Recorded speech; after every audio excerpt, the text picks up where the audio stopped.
नमस्कार मंडळी, कसे आहात सगळे? मस्त ना. तर आज मी बनवणार आहे अख्खा मसूर. अख्खा मसूर जशी ढाब्यावर मिळते ना तशीच बनवणार आहे मी. तर इथं ना अख्खा मसूर मी आपल्याला किराणा दुकानात भेटून जाईल सहज. तर किराणा दुकानातून मी अख्खा मसूर आणला आणि रात्री संध्याकाळी भिजत घातला.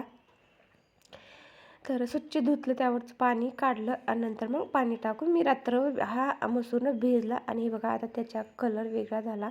आता पण जे रात्रभर भिजलं होतं ते पाणी आपण पूर्ण काढून घ्यायचं आणि नंतर मग कुकरला लावून घ्यायचा आपल्याला जो अख्खा मसूर आहे तो. तर आता कुकरमध्ये पाणी टाकलं आणि नंतर मग ज्या डब्यात मी कुकरच्या घातलं होतं ना भिजत मसूर, तर तसाच डब्बा ठेवला, त्यामध्ये पाणी टाकलं, दुसरं काहीच टाकलं नाही. आणि नंतर मग कुकरला लावलं. आता कुकरच्या शिट्ट्या होत्या तोपर्यंत आता इकडं मी ग्रेव्हीची तयारी करून घेतली. तर कांदा कट करून घेतला, उभा कांदा कट करून घेतला मी. तर 3 कांदे आहेत, आपले मीडियम साईजचे 3 कांदे आणि 1 टोमॅटो, लसूण, अद्रक, कोथिंबीर एवढंच साहित्य घेतलेलं आहे मी, दुसरं काही बाकी घेतलेलं नाही आहे. तर आता कांदा नंतर लसूण आणि अद्रक आपल्याला ना एकदम भाजून घ्यायचं. आपल्याला ना कांदा एकदम असा लालसर भाजून घ्यायचा आहे, कारण कसं ना त्याचा कच्चापणा जातो कांदा भाजून घेतल्यानंतर. तर एक 10 मिनिट आपल्याला कांदा भाजायला लागतो, कारण कसं ना एकदम लालसर असा हा कांदा भाजायचा, त्याच्यामुळे ग्रेव्ही पण छान होती आणि चव पण वेगळी लागते त्याच्यामुळे. आणि जरा थोडंसं कच्चा राहिला ना तर ग्रेव्हीला आपल्या पाणी सुटतं त्याच्यामुळे. आता कांदा, लसूण, अद्रक भाजून घेतलं आणि नंतर मग त्यामध्ये टमॅटो टाकला, कारण टमॅटो पण टाकून घ्यायचा, जरा थोडासा आंबूसपणा आहे ना तो निघून जातो. आता टमॅटो पण कांद्याबरोबर मी भाजून घेते.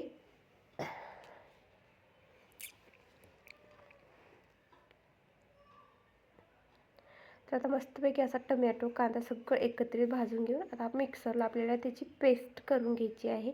तर थोडंसं थंड करू द्यायचं आणि नंतर मग त्याची पेस्ट करून घ्यायची.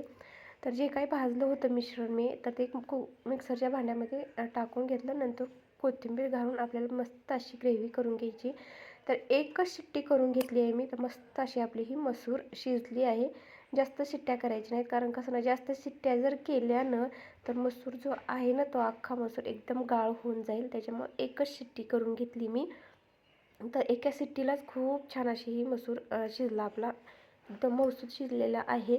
आता इथं कढई घेतली, त्यामध्ये 2 पळ्या आपल्या ज्या कॅटलीमधले तेलाची पळी असते ना, तर त्यामधल्या 2 पळ्या तेल टाकलं. नंतर मोहरी, जिरं टाकून घेतलं. मोहरी जिरं टाकल्यानंतर हे जो काही मसाला बनवला होता आपल्याला, कांदा टोमॅटोची जी पेस्ट होती ना, आता ती तेलामध्ये टाकून घ्यायची आणि मस्त अशी त्याला तेल सुटेपर्यंत आपल्याला ना तो मसाला आपल्याला भाजून घ्यायचा आहे बारीक गॅसवरती.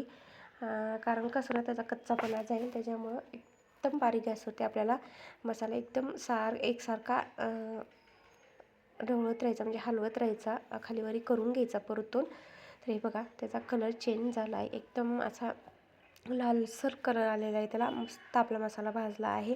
आता त्यामध्ये टाकून घेते मसाले. मसाले काही जास्त नाही आहे, थोडंसं लाल तिखट,